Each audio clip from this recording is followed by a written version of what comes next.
नमस्कार, आप देख रहे हैं न्यूज नेशन का डिजिटल प्लेटफॉर्म और आपके साथ इस वक्त में लक्ष्मी उपाध्याय। नमस्कार, मैं हूं आपके साथ रोमिता तिवारी और आज इस डिजिटल लाइव में हम बात करने वाले हैं जिस तरीके से नसरुल्लाह की मौत को लेकर अब लगातार प्रदर्शन देखने के लिए मिल रहा है। कश्मीर घाटी में कई जगहों पर प्रदर्शन हुआ है, इसके अलावा लखनऊ में प्रदर्शन हुआ है। इस प्रदर्शन के पीछे की वजह क्या है और इससे क्या मैसेज देने की कोशिश हो रही है? इससे पहले महबूबा मुफ्ती की तरफ से भी कल रैली जो है वो रद्द की गई थी और इसके पीछे भी यही कारण बताया गया था। क्या इसके ज़रिए जो शिया समुदाय है उसे साधने की कोशिश की जा रही है? क्योंकि जम्मू कश्मीर में आप सभी जानते हैं कि इस वक्त विधानसभा चुनाव चल रहे हैं। आखिरी फेज़ की वोटिंग 1 अक्टूबर को होनी है, यानी कि कल होनी है और 8 को नतीजे सामने आएंगे और उससे पहले लगातार इस तरह के प्रदर्शन कई मैसेज देते हुए लक्ष्मी निश्चित तौर पर देखिए प्रदर्शन हो रहे हैं और खासकर अगर आप पाकिस्तान की बात करें तो पाकिस्तान के कराची में विरोध प्रदर्शन हुआ। तमाम लोग शामिल हुए प्रदर्शन में। पुलिस की झड़प हुई, कई पुलिसकर्मी घायल हुए, उनको रोका गया और इसके लिए बाकायदा नारे लगाए गए। नारे लगे अमेरिका मुर्दाबाद के। दरअसल जो प्रदर्शनकारी वहां पर इकट्ठा हुए थे वो अमेरिकी दूतावास की ओर जाने की कोशिश कर रहे थे, जिसको पुलिस ने रोका और वहां पर नसरुल्लाह के समर्थन में जिंदाबाद के नारे लगे तो वहीं अमेरिका मुर्दाबाद के भी नारे लग रहे थे। जगह जगह प्रदर्शन का दौर देखने को मिल रहा है।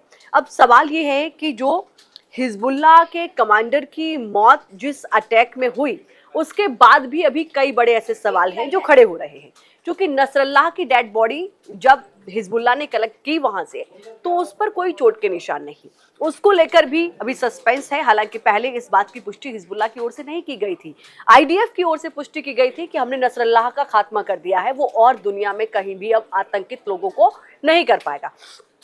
उसके बाद जो है डेड बॉडी को कलेक्ट किया गया और उसके बाद जो बातें निकलकर सामने आई वो ये कि इस शरीर पर कोई चोट के निशान नहीं है।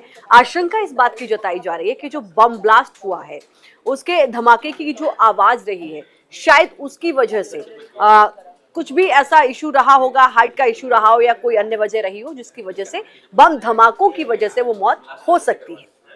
जी हाँ, देखिए सबसे महत्वपूर्ण बात यह है कि अभी तो ये एक थ्योरी है जिसके बारे में हम बात कर रहे हैं। अभी स्पष्टता इसको लेकर नहीं आई और इसके लिए थोड़ा सा इंतजार ज़रूर करना होगा।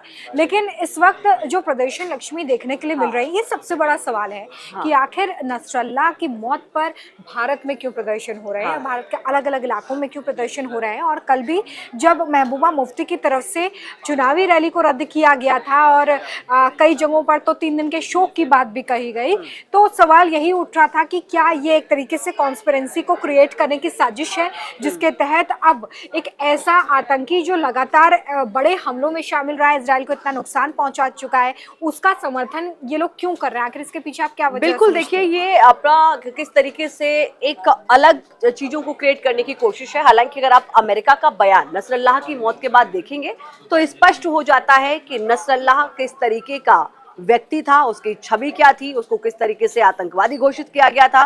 क्योंकि उसकी मौत के बाद अमेरिका की ओर से जो बाइडेन का एक बयान सामने आया और उस बयान ने सब कुछ स्पष्ट कर दिया नसरुल्लाह को लेकर।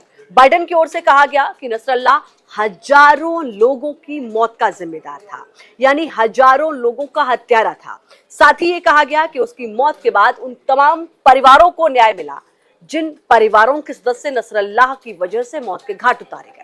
तो यहां से स्पष्ट हो जाता है कि देखिए नसरुल्लाह कौन था। जाहिर है कि 32 साल की उसकी जो जर्नी रही उसमें किस तरीके से वो टॉप कमांडर 32 साल की उम्र में बन गया था और उसके बाद किस तरीके से उसने हिजबुल्लाह को सिर्फ लेबनान में ही नहीं बाकी के आसपास एरिया में भी किस तरीके से उसने अपना वर्चस्व बढ़ाया, कैसे आतंकी संगठन में उसकी एक पकड़ बनी और उसके बाद किस तरीके की उसकी गतिविधियां रही वो सभी की नजरों में है। इजराइल की ओर से साफ तौर पर उसके खात्मे का पहले ऐलान किया गया था। अब चूंकि उसके चचेरे भाई हाशिम के हाथ में कमांड पहुंच गई है, लेकिन जैसा कि आपने कहा मुद्दा ये कि ये प्रदर्शन के जरिए क्या कुछ समझाने की कोशिश की जा रही है। कोई उसे शहीद बता रहा है कि वो शहीद हो गया है, तो किसी के लिए वो आतंकवादी था, जैसे कि अमेरिका की ओर से कहा गया कि भाई लोगों को न्याय मिला है।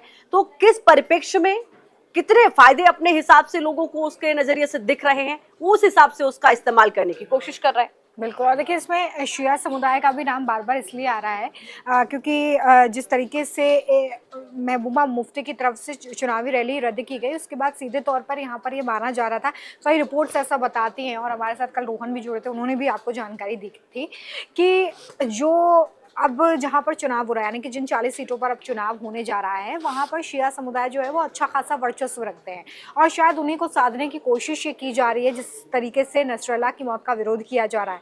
लेकिन सबसे बड़ी बात यह है कि ये कश्मीर घाटी तक ही सीमित नहीं है, या पाकिस्तान की भी हमने बात की जहाँ कराची में इस तरह के प्रदर्शन हो रहे हैं, ये लखनऊ में भी देखने के लिए मिला है। जो विरोध प्रदर्शन हो रहा है वो कई सवाल पैदा करता है, और सबसे बड़ा सवाल तो यही है कि एक आतंकी की मौत पे इस तरह का विरोध क्यों किया जा रहा है, एक आतंकी संगठन से जुड़े हुए प्रमुख की मौत पर इस तरह का प्रदर्शन क्यों किया जा रहा है। ये एक अच्छा मैसेज नहीं है। लेकिन पीडीपी के अगर आप घोषणा पत्र को देखेंगे तो उसमें कई ऐसे वादे हैं जो आतंकियों से जुड़े हुए ही लगते हैं, जिसमें 370 को एक बार फिर से बहाल करने की पीडीपी लगातार, देखिए रोमिता, जो कि आपने जिक्र किया, माफी चाह रही हूँ मैंने बीच में आपको रोका, लेकिन पीडीपी का तो एकदम से स्पष्ट रहा है, पाकिस्तान से बात कीजिए, पाकिस्तान को हम साथ लेकर चलेंगे, इस बात का भी जिक्र मैनिफेस्टो में है। तो सवाल ये है कि उनकी जो विचारधारा है, या आप कह लीजिए कि जिस तरीके का एजेंडा है, आइडियोलॉजी है, वो सबके सामने है।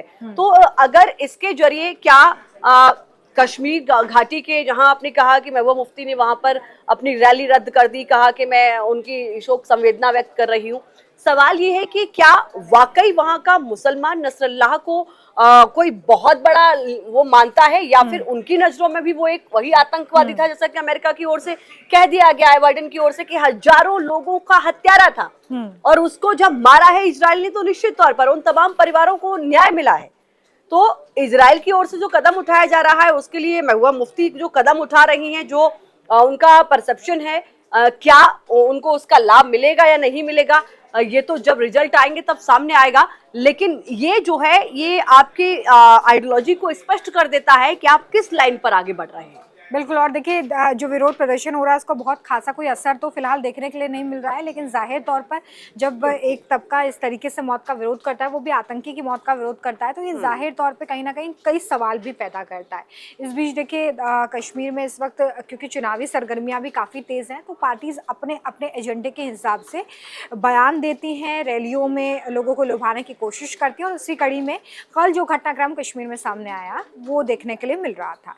लेकिन फिलहाल अगर नसरुल्लाह की बात करें तो आप देखिए कि हिजबुल्लाह के बाद अब जो इजराइल है वो और ज़्यादा आक्रामक होता नज़र आ रहा है। जो अगला टारगेट है वो हूती जो है वो नज़र आ रहे हैं। आज भी इजराइल की तरफ से हूतियों पर एक बड़ा एयर स्ट्राइक किया गया है, और सबसे बड़ी बात यह है कि यमन में जो जवाब दिया जा रहा है, इसका पलटवार भी लक्ष्मी देखने के लिए मिला है, जहाँ पर अमेरिकी ड्रोन को मार गिराया गया है यमन में। तो अब ये वॉर जो है वो और ज़्यादा आक्रामक होती चली जा रही है। देखना महत्वपूर्ण होगा कि इसका असर अब आने वाले समय पे क्या पड़ता है, और ईरान और इजराइल के रिश्तों पर किस तरीके से पड़ता है, क्योंकि अभी तक आप देखिए कि ईरान जो है वो पर्दे के पीछे से ही इन आतंकी संगठन को सपोर्ट करता रहा है। पहले हमास का खात्मा, उसके बाद हिजबुल्लाह की कमर तोड़ना, और अब हूती विद्रोहियों पर जिस तरीके से इजराइल वॉर जोन में अटैक कर रहा है, वो ये बताता है कि इजराइल निश्चय कर चुका है कि वो पूरी तरीके से इनके खात्मे के लिए आगे बढ़ रहा है। लेकिन इसका असर मिडिल ईस्ट में किस तरीके से होगा, इस्लामिक देशों पर किस तरीके से होगा, और कई खबरें तो ये भी हैं कि नसरुल्लाह की मौत पे इस्लामिक देश भी जो हैं वो भी बढ़ते हुए नजर आ रहे हैं। इसका भी असर जरूर देखना होगा। निश्चित तौर पर देखिए, चूंकि अब ईरान का जिक्र हुआ, तो ईरान और इजराइल की अदावत किसी से छुपी हुई नहीं है। हमास का जो हमला 8 अक्टूबर को 2023 को जो इजराइल पर हुआ, जाहिर है कि इजराइल की ओर से साफ तौर पर इसमें ये कहा गया था उस वक्त भी कि इसमें ईरान की सीधी तौर पर भूमिका है। ईरान की सपोर्ट के बिना हमास का इतना वो नहीं था कि वो हमला कर पाए, और ईरान ने लगातार हमास को समर्थन भी दिया, चाहे वो डिफेंस सिस्टम हो, चाहे इकोनॉमिक तरीके से उसको मदद करनी हो, तमाम चीज़ों से हमास की मदद की। तो जाहिर है कि ईरान ने हिजबुल्लाह को भी किस तरीके मदद दी, वो भी इजराइल से या दुनिया से छुपा हुआ नहीं है। हूती विद्रोही उनको भी लगातार ईरान की ओर से ही फंडिंग की जाती है। हूती विद्रोहियों की ओर से जब हिजबुल्लाह पर लगातार इजराइल के हमले बढ़े, तो हूती विद्रोहियों की ओर से लेबनान के जो सटे हुए इजरायली इलाके हैं उनको टारगेट किया गया।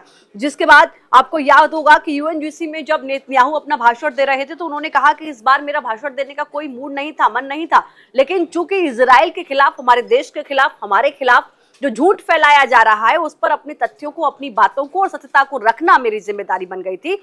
इसलिए जो है मैंने यहाँ भाषण देना उचित समझा। और आपको याद होगा कि यूएनजीसी में जब उन्होंने यूएन में अपना भाषण दिया उसके करीब 1 घंटे बाद का ही वो वक्त था जब हिजबुल्लाह के हेडक्वार्टर पर आईडीएफ की ओर से हमले किए जाते हैं, जिसके बाद ये भी निकलकर बातें सामने आई कि सिर्फ और सिर्फ इंतजार था नेतन्याहू के अप्रूवल का। और जैसे ही यूएन में उनका भाषण खत्म होता है वो फोन पर आईडीएफ के कमांडर जो भी अधिकारी थे उनसे बात करते हैं और उसके बाद परमिशन दी जाती है और ये अटैक हो जाता है। एक और जो बड़ी बात जो कही गई नेतन्याहू की ओर से वो ये था कि दुश्मन ये ना समझे कि हमारी पकड़ उन तक नहीं है। तो जाहिर है कि इस बयान के मायने ये निकाले जा रहे थे कि क्या ये सीधा एक ईरान को मैसेज है। बात इसलिए भी बड़ी हो जाती है क्योंकि इस्माइल हानिया के बाद भी सबकी निगाहें ईरान पर टिकी थी कि क्या ईरान कोई बड़ा कदम उठाएगा। लेकिन इस्माइल हानिया की मौत के बाद भी रोमिता हमने देखा कि ईरान ने कोई बड़ा कदम नहीं उठाया, वो वेट एंड वॉच की स्थिति में रहा। यहाँ पर भी हिजबुल्लाह की मौत, हिजबुल्लाह हेड की जब मौत हुई हसन नसरल्लाह की, इसके बाद भी दबाव ईरान पर जरूर बढ़ रहा है कि वो कोई कार्रवाई करे। जो रणनीति है वो लगातार आक्रामक होती चली जा रही है।